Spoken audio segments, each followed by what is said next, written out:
News కు స్వాగతం. ముందుగా హెడ్లైన్స్. దేశ ప్రజలకు కేంద్రం గుడ్ న్యూస్.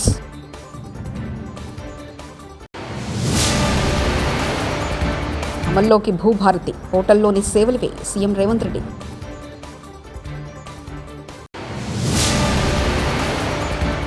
కేసీఆర్ సూచనతోనే కొత్త ప్రభాకర్ రెడ్డి వ్యాఖ్యలు. మంత్రి పొంగులేటి.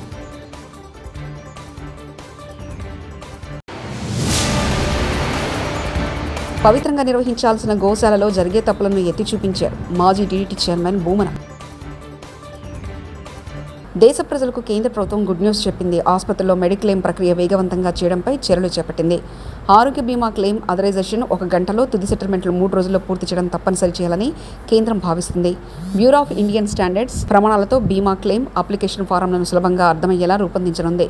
ప్రతి భారత పౌరుడికి 2047 నాటికి ఆరోగ్య బీమా కల్పించాలనే లక్ష్యంతో కేంద్రం చర్యలు తీసుకుంటుంది. మెడిక్లెయిమ్ ప్రాసెసింగ్ను డిజిటల్గా ప్రమాణీకరించేందుకు నేషనల్ హెల్త్ క్లెయిమ్స్ ఎక్స్చేంజ్ ప్లాట్ఫామ్ను అభివృద్ధి చేయాలని నిర్ణయించింది.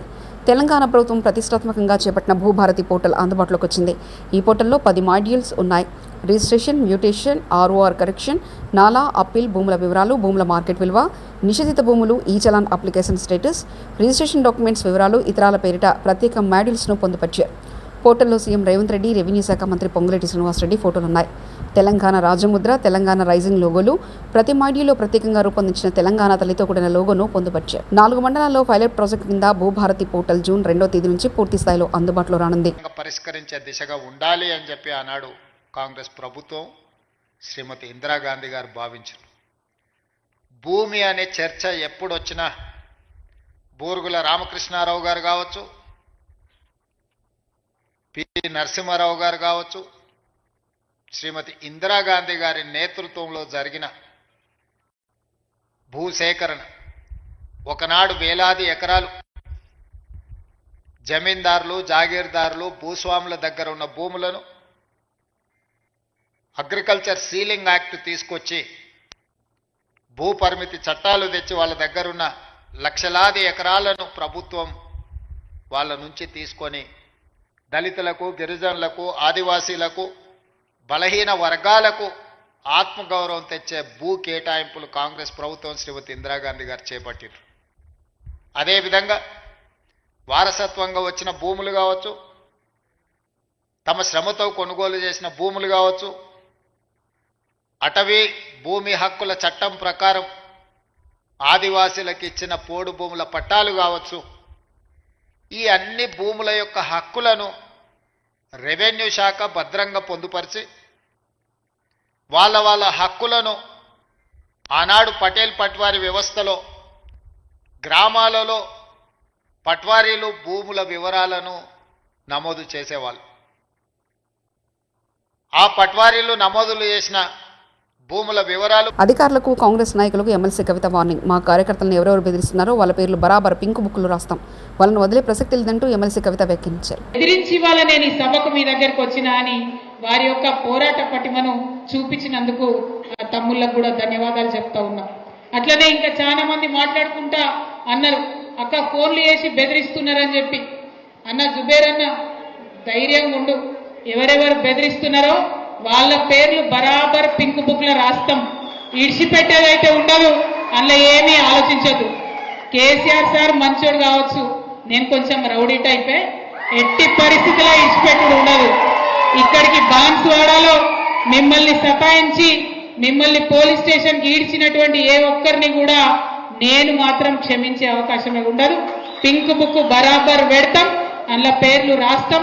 అది అధికారులు కావచ్చు, నాయకులు కావచ్చు, ఎవరిని కూడా వదిలిపెట్టాం. ఎందుకంటే మనం అధికారంలో ఉన్నప్పుడు అరాచకం చేయలేదు, ప్రజలకు మంచి చేసినాం, అభివృద్ధి చేసినాం. ఇవాళ మీరు పార్టీ మారినంత మాత్రాన ఈ గులాబీ కండువానేదో గదరి. ప్రజల తిరుగుబాటు కట్టుకోలేక బంగ్లాదేశ్ ప్రధాని పారిపోయినట్లు తెలంగాణ ప్రజల తిరుగుబాటుకు రేవంత్ రెడ్డి కూడా పారిపోవాల్సి వస్తుంది. వరంగల్లో జరగబోయేది బీఆర్ఎస్ రజతోత్సవ సభ మాత్రమే కాదు, రేవంత్ రెడ్డి మీద తెలంగాణ ప్రజల తిరుగుబాటు సభ అంటూ మాజీ మంత్రి ఎమ్మెల్యే జగదీష్ రెడ్డి వ్యాఖ్యానించారు. అది ఒక పిచ్చి భ్రమంలో ఉన్నారు. కానీ ఒక్కసారి ప్రజల్లో తిరుగుబాటు మొదలైతే పోలీసు, మిలిటరీ ఎవ్వడు కూడా ఆపలేడు. ఉరికిచ్చుడు మొదలైతే ఒక్కడు కూడా ఊళ్ళకి రాలేడు. కాంగ్రెస్ పార్టీ ఎమ్మెల్యేలు కావచ్చు, మంత్రులు కావచ్చు, ఊళ్ళలో తిరగలేడు. ఇవాళ గాల్లో తిరుగుతున్న మంత్రులు గాల్లోనే కలిసిపోవాలి తప్ప ఎక్కడ కూడా దిగలేరు. తుంగతుర్తిలో, హుజూర్నగర్లో, సూర్యాపేటలో కాదు, తెలంగాణలో ఏ జిల్లాలో కూడా దిగలేరు. చరిత్ర చాలా సందర్భాల్లో చెప్పింది ఈ విషయాన్ని. మొన్ననే చూసినాం మనం, 4-5 నెలల క్రితం బంగ్లాదేశ్ అధ్యక్షురాలు పారిపోయి వచ్చి భారతదేశంలో దాచుకుంటుంది. పోలీసే కాదు, మిలిటరీ మొత్తం చుట్టూన్నా ఆపలేకపోయింది. ప్రజలు తిరుగుబాటు మొదలైంది. అగో ఇవాళ ప్రజలు మా తిరుగుబాటుకు సూచనగా వరంగల్కు చేరాలి, కేసీఆర్ దగ్గరికి చేరాలి అన్న పద్ధతిలో ఉన్నది ఇవాళ తెలంగాణ ప్రజలు ఆలోచిస్తున్నారు. వరంగల్లో జరిగే సభ బీఆర్ఎస్ రజతోత్సవ సభ మాత్రమే కాదు, కాంగ్రెస్ పార్టీ ప్రభుత్వం పైన తెలంగాణ ప్రజల తిరుగుబాటు సభగా మారుతున్నది. ఆ పరిస్థితి వస్తుంది. హెచ్సీలో మేము చెట్లు నరకలేదు, జంతువులు చనిపోలేదు. మా ప్రభుత్వం ఇంకా చెట్లను పెంచుతుంది, జంతువులను కాపాడుతుంది. అడవి కాని దాన్ని అడవి అంటూ తప్పుగా చూపించారంటూ డిప్యూటీ సీఎం బట్టి విక్రమార్క మంత్రి శ్రీధర్ బాబు వ్యాఖ్యానించారు. ఎకలాజికల్ బ్యాలెన్స్ తో ముందుకు తీసుకొని పోవాలని బాగా నమ్మేటువంటి ప్రభుత్వం ఇది. పూర్తి స్థాయిలో తెలంగాణలో అడవుల్ని, జంతువుల్ని, పర్యావరణాన్ని రక్షించే కార్యక్రమంలో భాగంగానే ప్రభుత్వం ముందుకెళ్తుంది. అడవి గాని భూమిని అడవి అంటున్నారు ఓ ప్రధానమంత్రి అంటే ఆశ్చర్యం వేస్తుంది. అంటే ఇక్కడ ఉన్న స్థానిక బీజేపీ నాయకత్వం ఆ విధంగా వారికి ఫీడ్బ్యాక్ ఇవ్వడం అనేది కూడా సరికాదు. అక్కడ ఉన్న భూమి అటవీ ప్రాంతమే కాదు, ఏం చెప్పమంటారు, కోర్టులో నడుస్తా ఉన్న మ్యాటర్. ఆ విషయంలో మేము ఎక్కువ మాట్లాడకుండా మేము ఖచ్చితంగా కూడా న్యాయాన్ని నమ్ముతాం, న్యాయస్థానాన్ని నమ్ముతాం. కోర్టు పరంగా ఇచ్చే జడ్జిమెంట్ కు సంబంధించి మా వాదనలను కూడా వినిపిస్తాం. ఆర్టిఫిషియల్ ఇంటెలిజెన్స్, కృత్రిమ మేధను ఉపయోగించుకొని అనేక మందిని ప్రభావితం చేసే విష ప్రచారం చేసిన, విషం జిమ్మే కార్యక్రమం చేసిండ్రు ప్రక్కన టీఆర్ఎస్, ఇంకో పక్కన బీజేపీ. వాటి స్పష్టంగా కూడా రేపు రాబోయే కాలంలో తప్పకుండా జవాబు చెప్తాం. కాంగ్రెస్ పార్టీకి ఇందిరమ్మ ప్రభుత్వానికి ప్రజలు మద్దతిచ్చారని మంత్రి పొంగులేటి శ్రీనివాసరెడ్డి అన్నారు. ప్రభుత్వాన్ని పడగొట్టాలని పలువురు కోరుతున్నారంటూ భారస ఎమ్మెల్యే కొత్త ప్రభాకర్ రెడ్డి చేసిన వ్యాఖ్యలపై మంత్రి ఆగ్రహం వ్యక్తం చేశారు.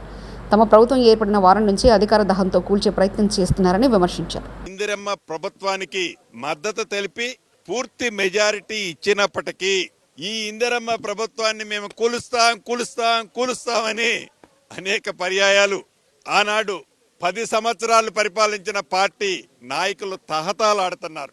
అనేక సందర్భాల్లో గౌరవ ముఖ్యమంత్రి గారు, సహచర మంత్రులు అనేక సందర్భాల్లో మేము స్పందించాం. కొత్త ప్రభాకర్ రెడ్డి గారు ఏదో మీడియాలో ఉదయం చూశాను, చాలా స్పష్టంగా చెప్పారు. ఏదైతే మొదటి నుంచి ధరణి కార్యక్రమం ద్వారా గడిచిన 10 సంవత్సరాలలో అధికారంలో ఉన్న పార్టీ అక్రమంగా పేదోళ్ల ఆస్తిని, పేదోళ్ల భూమిని, ప్రభుత్వ భూములని, వక్ఫ్ బోర్డు భూములని, రెవెన్యూ భూములని, అటవీ శాఖ భూములని వారి తొత్తులకి కట్టబెట్టామని చెబుతూ వచ్చామో, ఆ కట్టబెట్టి లబ్ధి పొందిన లబ్ధిదారులు ఎవరైతే ఉన్నారో ఆ లబ్ధిదారులకి ఏ భూభారత్నైతే నిన్న లాంచ్ చేశామో, ఏ భూభారత్ వస్తే పేదవాడికి న్యాయం జరుగుద్ది, ప్రభుత్వ స్థలాలకి పూర్తి భద్రత ఉంటది అని ఒక సదుద్దేశంతో భూభారత్ని లాంచింగ్ చేయటానికి కొన్ని గంటల ముందే ఆ గౌరవ శాసనసభ్యులు కొత్త ప్రభాకర్ రెడ్డి గారు అన్నది వారి గుండెల్లో రైలు ఎలా పరిగెడుతుందో, వారి ఆందోళన ఏంటో ఈ భూభారత్ వచ్చిన తర్వాత చాలా స్పష్టంగా అర్థమవుతుంది. అంటే ఇది కొత్త ప్రభాకర్ రెడ్డి గారి వారి సొంత ఆలోచన కాదు. కొత్త ప్రభాకర్ రెడ్డి గారు అంటే కేసీఆర్ గారి ఆత్మ. కేసీఆర్ గారి నోట్లో నుంచి ఏ మాట రావాలనో అది కొత్త ప్రభాకర్ రెడ్డి గారి నోట్లో నుంచి వచ్చే మాట. దానికి ఉదాహరణ ఉంది. మైనార్టీలను మోసం చేసి ఇప్పుడు ముసలి కన్నీరు ఎందుకు Jagan Reddy minority finance corporation chairman Maulana Mushtaq Ahmed media సమావేశం. జగన్మోహన్ రెడ్డి గారు చేస్తున్న డ్రామాలు కానీ నాటకాలు కానీ రాష్ట్ర ప్రజలకి బాగా తెలుసు. ఏదో మభ్యపెట్టి మోసం చేయాలంటే రాష్ట్ర ప్రజలు సహించరు. అది ఏమంటే వక్ఫ్ సవరణ చట్టం గురించి జగన్మోహన్ రెడ్డి గారు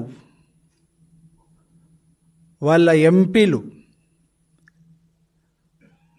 లోక్సభలో వ్యతిరేకించి రాజ్యసభలో వక్ఫ్ అమెండ్మెంట్ యాక్ట్కి మద్దతుగా నిలబడినారు.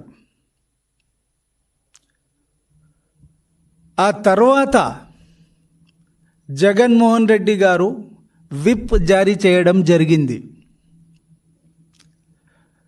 ప్రతి ఒక్కరూ అర్థం చేసుకోవాలి, ఆ విప్ రాజ్యసభలో మద్దతు ఇవ్వక ముందు జారీ చేయాల్సింది. పని పూర్తి చేసి విప్ జారీ చేసి రాష్ట్ర ప్రజలకి మభ్యపెట్టి మోసం చేయడానికి ఒక కుట్ర. గతంలో చంద్రబాబు దళిత సమాజాన్ని అనగదొక్కారని, వారి జీవితాలను చిన్నాభిన్నం చేశారని వైఎస్ఆర్సీపీ రాష్ట్ర ఎస్ఎస్ఎల్ అధ్యక్షుడు మాజీ ఎమ్మెల్యే టీజేఆర్ సుధాకర్ బాబు మండిపడ్డారు. మంగళవారం ఆయన తాడేపల్లిలోని వైఎస్ఆర్సీపీ కేంద్ర కార్యాలయంలో మీడియా సమావేశంలో మాట్లాడుతూ అధపాతాళానికి దళితులను తొక్కేశారని, వారికి సంబంధించిన ఏ పథకం అమలు కావడం లేదంటూ నిలదీశారు. అంబేద్కర్ అందరివాడే కానీ చంద్రబాబు కొందరివాడు. నిజంగా దళితులపై ప్రేమ ఉంటే విజయవాడలోని అంబేద్కర్ విగ్రహాన్ని ఇప్పటివరకు ఎందుకు సందర్శించలేదు? సామాజిక న్యాయ మహాశిల్పం దగ్గర ఉన్న వైఎస్ జగన్ పేరును ఎందుకు తొలగించారు? దళితులతో ఏ పథకం అందించకుండా ఇళ్లకు చంద్రబాబు ఏ ముఖం పెట్టుకుని వెళ్తారంటూ ప్రశ్నించారు. మీరేం చేశారు? పాతాళానికి దళితుల యొక్క విద్యని తొక్కేశారు. జగన్మోహన్ రెడ్డి గారు తీసుకొచ్చిన చరిత్రాత్మకమైనటువంటి సంఘటనలన్నిటినీ, చరిత్రాత్మకమైన వారు తీసుకొచ్చినటువంటి మార్పులను పూర్తిగా ఆపేశారు. దళితుల యొక్క విద్యని కాలరాసేశారు. ఏ ఒక్క పథకం ఈ రోజున అమల్లో లేదు. ఆ విద్యా దీవెన కావచ్చు, వసతి దీవెన కావచ్చు, అమ్మఒడి కావచ్చు, నాడు నేడు పేరుతో స్కూళ్లను ఆధునీకరించిన కార్యక్రమం కావచ్చు, వేలాది కోట్ల రూపాయలు ఈ అంశాల మీద జగన్మోహన్ రెడ్డి గారు ఖర్చు పెట్టారు. దానిలో ప్రధానంగా లబ్ధిదారులు దళితులు. ఈ రోజున నీ పరిపాలన ఆ పథకాలు లేవు కాబట్టి నువ్వు కొందరువాడివి అని అంటుంది వైఎస్ఆర్ కాంగ్రెస్ పార్టీ. నీకు మా మీద ఏ రోజు ప్రేమ లేదు. అంబేద్కర్ సీఎం చంద్రబాబు పర్యటనలో సినిమా షూటింగ్ను తలపిస్తున్నాయని మాజీ ఎంపీ నందిగం సురేష్ మండిపడ్డారు. తాడేపల్లిలోని వైఎస్ఆర్సీపీ కేంద్ర కార్యాలయంలో ఆయన మీడియాతో మాట్లాడారు. సెక్యూరిటీ లేకుండా చంద్రబాబు జనాల్లో తిరిగే పరిస్థితి లేదు. వైఎస్ఆర్సీపీ అధినేత మాజీ సీఎం వైఎస్ జగన్మోహన్ రెడ్డి దళితులు మేలు కోరి అనేక పథకాలు అమలు చేశారు. కానీ చంద్రబాబు రౌడీ రాజ్యం కొనసాగిస్తున్నారు. పథకాలు అడిగితే అక్రమ కేసులు పెట్టి వేధిస్తున్నారు. వైఎస్ఆర్సీపీ నాయకులు ఎవరైనా వాయిస్ వినిపిస్తే దాని మీద కార్యకర్తలు కానీ సోషల్ మీడియా కానీ ఎవరి మీద కావాలంటే వాళ్ళ మీద కేసులు పెట్టారు. మీరు తప్పు చేసి ఇంకా కూడా ప్రజలకు ఏదో మేలు చేస్తామని చెప్పి ప్రజలందరూ కూడా మిర్చీలకి ధరలు పడిపోయి ప్రజలందరూ కూడా అకాల వర్షాలు వచ్చి ఇబ్బంది పడతా ఉంటే మీరు మ్యూజికల్ నైట్లు పెట్టుకొని హ్యాపీగా నవ్వుకోవడం, సరదాగా కామెడీలు చేసుకోవడం, వాటి మీద నవ్వుకోవడం, అంటే పాలన ఏ స్థితిలో కొనసాగించారనేది రాష్ట్ర ప్రజలందరూ చూస్తూ ఉన్నారు. ఇక దళితుల పైన మీకు ప్రేమ ఎందుకు పుట్టుకొచ్చిందో మాకైతే అర్థం కాలేదు. కానీ మీరు చేసిన మోసాలు నేను చెప్తా. ఫస్ట్ రాజధాని ప్రాంతంలో అంబేద్కర్ గారి విగ్రహం పెడతామని చెప్పింది అక్కడ ఐనమూల దగ్గర. ఫస్ట్ వరదొస్తే మునిగే ప్రాంతంలో తీసుకెళ్ళి అక్కడ పెట్టారు. కానీ కనీసం దానికి ఒక రాయన్న పేర్చారంటే అది లేదు. కానీ జగన్మోహన్ రెడ్డి గారు వచ్చిన తర్వాత అరే బిఆర్ అంబేద్కర్ గారు ప్రపంచ మేధావి, మరి ఆయన ఈ దేశానికి దిక్సూచి పవిత్రంగా నిర్వహించాల్సిన గోశాలలో జరిగే తప్పులను ఎత్తి చూపించారు. మాజీ టీడీటీ చైర్మన్ భూమన తప్పుల్ని తెలుసుకునే ప్రయత్నం చేయకుండా టీడీటీ ఎదురుదాడి చేస్తుంది. ఈవో శ్యామలరావు టీడీటీ ఏజెంట్లుగా మాట్లాడుతున్నారు. ఈవోగా శ్యామలరావు ఉన్నప్పుడు టీడీటీలో స్వామివారికి ఎన్నో అపచారాలు జరిగాయి.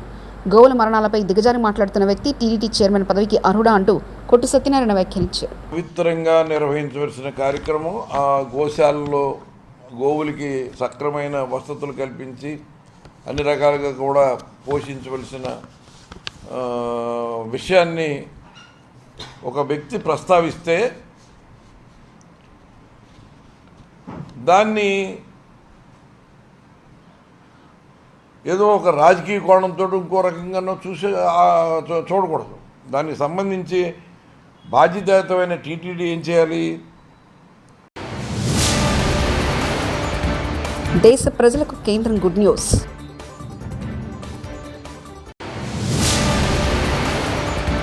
అమల్లోకి భూభారతి పోర్టల్లోని సేవలపై సీఎం రేవంత్ రెడ్డి.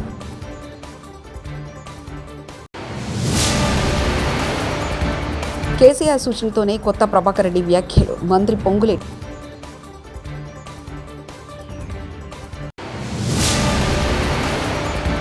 పవిత్రంగా నిర్వహించాల్సిన గోశాలలో జరిగే తప్పులను ఎత్తి చూపించారు మాజీ టీడీటీ చైర్మన్ భూమన.